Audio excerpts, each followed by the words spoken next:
राधे कृष्णा आप सभी को।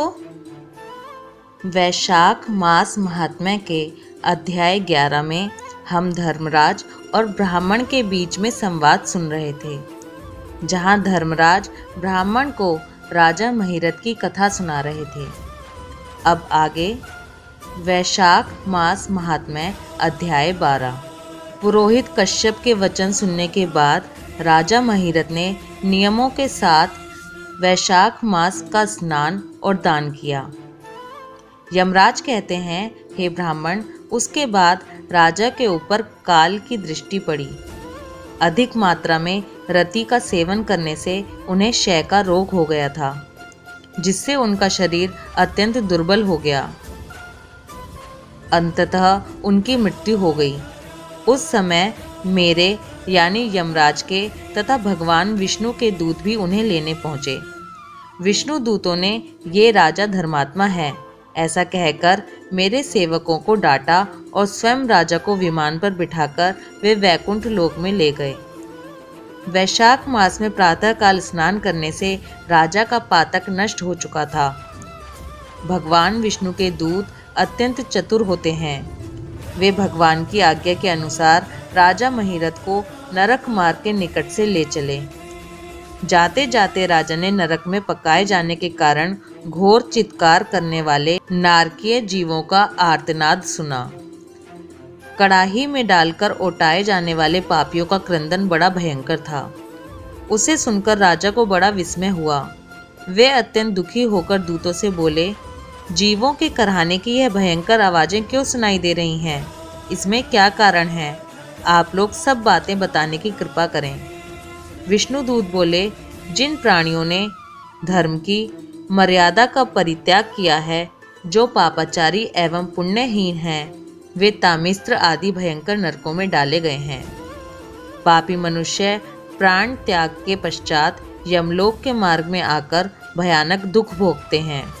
यमराज के भयंकर दूत उन्हें इधर उधर घसीटते हैं और वे अंधकार में गिर पड़ते हैं। उन्हें आग में जलाया जाता है। उनके शरीर में कांटे चुभाए जाते हैं। उनको आरी से चीरा जाता है तथा वे भूख प्यास से पीड़ित रहते हैं। पीप और रक्त की दुर्गंध के कारण उन्हें बार बार मूर्छा आ जाती है। कहीं वे खोलते हुए तेल में ओटाए जाते हैं, कहीं उन पर मूसलों की मार पड़ती है और कहीं तपाए हुए लोहे की शिलाओं पर डालकर उन्हें पकाया जाता है। कहीं वमन, कहीं पीप और कहीं रक्त उन्हें खाने को मिलता है। मुर्दों की दुर्गंध से भरे हुए करोड़ों नरक हैं, जहाँ शरपत्र वन है, शिलापात के स्थान हैं, जहाँ पापी शिलाओं पर पटके जाते हैं तथा वहाँ की समतल भूमि भी आग से तपी होती है। इसके सिवा गरम लोहे की, खोलते हुए तेल की, मैदा के, तपे हुए स्तंभ के तथा कूट शालमली नाम के भी नरक हैं। छुरे, कांटे, कील और उग्र ज्वाला के कारण शोभ एवं भय उत्पन्न करने वाले बहुत से नरक हैं। कहीं तपी हुई वैतरणी नदी है, कहीं पीप से भरे हुए अनेकों कुंड हैं। इन सब में पृथक पृथक पापियों को डाला जाता है। कुछ नरक ऐसे हैं जो जंगल के रूप में हैं। वहाँ के पत्ते तलवार की धार के समान तीखे हैं। इसी से उन्हें असी पत्रवन कहते हैं। वहाँ प्रवेश करते ही नर नारियों के शरीर कटने और छिलने लगते हैं। कितने ही नरक घोर अंधकार तथा आग की लपटों के कारण अत्यंत दारुण प्रतीत होते हैं। इनमें बार बार यातना भोगने के कारण पापी जीव नाना प्रकार के स्वरों में रोते और विलाप करते हैं। हे राजन, इस प्रकार ये शास्त्र विरुद्ध कर्म करने वाले पापी जीव कराहते हुए नरक यातना का कष्ट भोग रहे हैं। उन्हीं का यह क्रंदन हो रहा है। सभी प्राणियों को अपने पूर्वकृत कर्मों का भोग भोगना ही पड़ता है। पराई स्त्रियों का संग प्रसन्नता के लिए किया जाता है, किंतु वास्तव में वह दुख देने वाला ही होता है। 2 घड़ी तक किया हुआ विषय सुख का आस्वादन अनेक कल्पों तक दुख देने वाला होता है। हे राजन, तुमने वैशाख मास में प्रातः स्नान किया है। उसकी विधि का पालन करने से तुम्हारा शरीर पावन बन गया है। उससे छूकर बहने वाली वायु का स्पर्श पाकर ये क्षण भर के लिए सुखी हो गए हैं। तुम्हारे तेज से इन्हें बड़ी तृप्ति मिल रही है। इसी से अब ये नरकवर्ती जीव कराहना छोड़कर चुप हो गए हैं। पुण्यवानों का नाम भी यदि सुना या उच्चारण किया जाए तो वह सुख का साधक होता है तथा उसे छूकर चलने वाली वायु भी शरीर में लगने पर बड़ा सुख देती है। यमराज कहते हैं, करुणा के सागर राजा महिरथ अद्भुत कर्म करने वाले भगवान श्री विष्णु के दूतों की उपयुक्त बात सुनकर द्रवित हो उठे। निश्चय ही साधु पुरुषों का हृदय मक्खन के समान होता है। जैसे नवनीत आग की आंच पाकर पिघल जाता है, उसी प्रकार साधु पुरुषों का हृदय भी दूसरों के दुख से द्रवित हो उठता है। उस समय राजा ने दूतों से कहा। राजा बोले, इन्हें देखकर मुझे बड़ी व्यथा हो रही है। मैं इन व्यथित प्राणियों को छोड़कर जाना नहीं चाहता। मेरी समझ में सबसे बड़ा पापी वही है जो समर्थ होते हुए भी वेदनाग्रस्त जीवों का शोक दूर न कर सके। यदि मेरे शरीर को छूकर बहने वाली वायु के स्पर्श से ये जीव सुखी हुए हैं तो आप लोग मुझे उसी स्थान पर ले चलिए, क्योंकि जो चंदन वृक्ष की भांति दूसरे के ताप को दूर करके उन्हें सुख देते हैं तथा जो परोपकार के लिए स्वयं कष्ट उठाते हैं, वे ही पुण्य आत्मा हैं। संसार में वे ही संत हैं जो दूसरों के दुखों का नाश करते हैं तथा पीड़ित जीवों की पीड़ा दूर करने के लिए जिन्होंने अपने प्राणों को तिनके के समान निछावर कर दिया है। जो मनुष्य सदा दूसरों की भलाई के लिए लगे रहते हैं, उन्होंने ही इस पृथ्वी को धारण कर रखा है। जहाँ सदा अपने मन को ही सुख मिलता है, वह स्वर्ग भी नरक के ही समान है। अतः साधु पुरुष सदा दूसरों के सुख से ही सुखी होते हैं।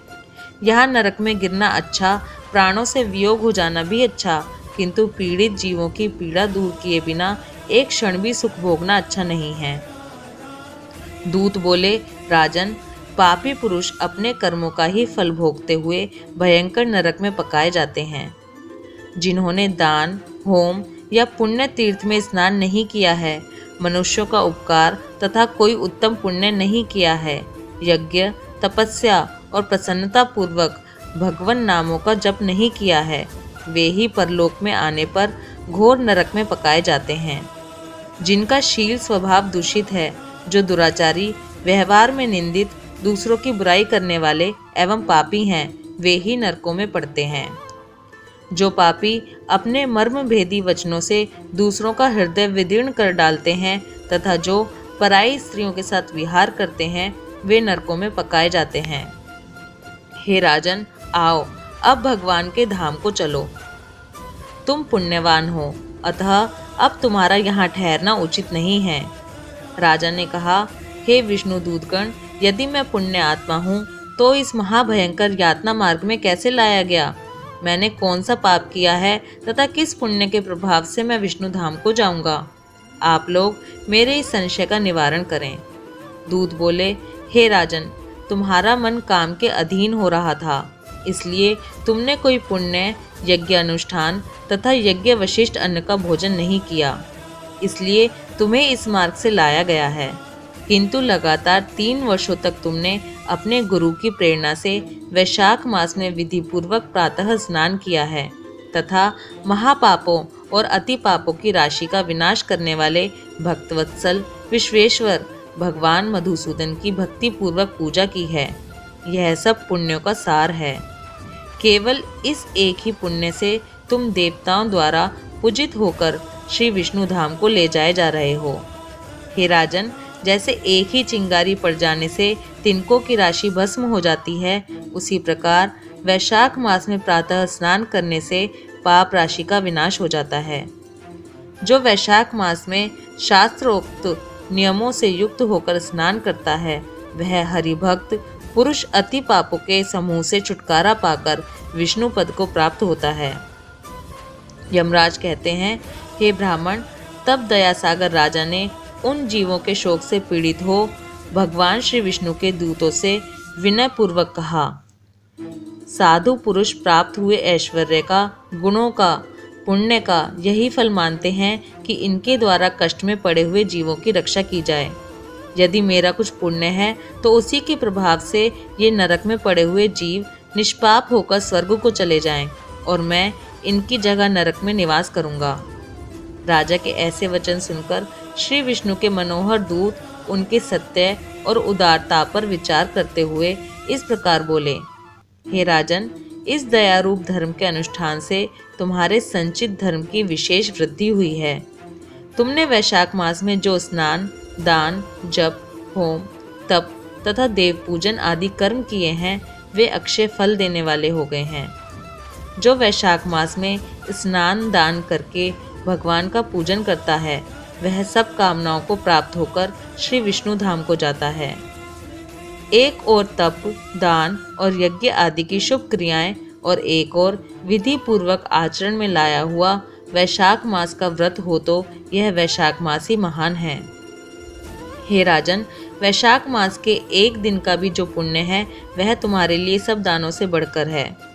दया के समान धर्म, दया के समान तप, दया के समान दान और दया के समान कोई मित्र नहीं है।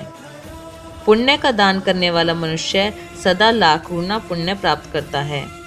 विशेषतः तुम्हारी दया के कारण धर्म की अधिक वृद्धि हुई है।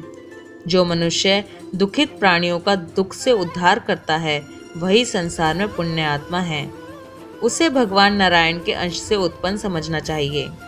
हे वीर, वैशाख मास की पूर्णिमा को तीर्थ में जाकर जो तुमने सब पापों का नाश करने वाला स्नान, दान आदि पुण्य किया था, उसे विधिवत भगवान श्री हरि को साक्षी बनाकर 3 बार प्रतिज्ञा करके इन पापियों के लिए दान कर दो, जिससे ये नरक से निकलकर स्वर्ग को चले जाएं।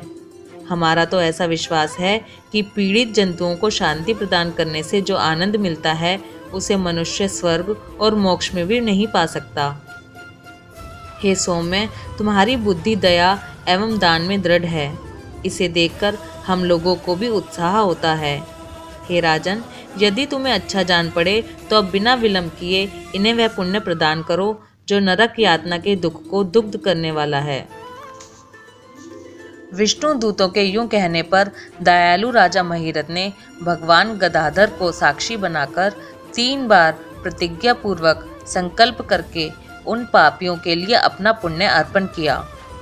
वैशाख मास के एक दिन के ही पुण्य का दान करने पर वे सभी जीव यम यातना के दुख से मुक्त हो गए। फिर अत्यंत हर्ष में भरकर वे श्रेष्ठ विमान पर आरूढ़ हुए और राजा की प्रशंसा करते हुए उन्हें प्रणाम करके स्वर्ग को चले गए। इस दान से राजा को विशेष पुण्य की प्राप्ति हुई। मुनियों और देवताओं का समुदाय उनकी स्तुति करने लगा तथा वे जगदीश्वर श्री विष्णु के पार्षदों द्वारा अभिवंदित होकर उस परम पद को प्राप्त हुए जो बड़े बड़े योगियों के लिए भी दुर्लभ है। हे द्विजश्रेष्ठ, यह वैशाख मास और पूर्णिमा कुछ महात्म्य यहाँ थोड़े में बतलाया गया है। यह धन, यश, आयु तथा परम कल्याण प्रदान करने वाला है।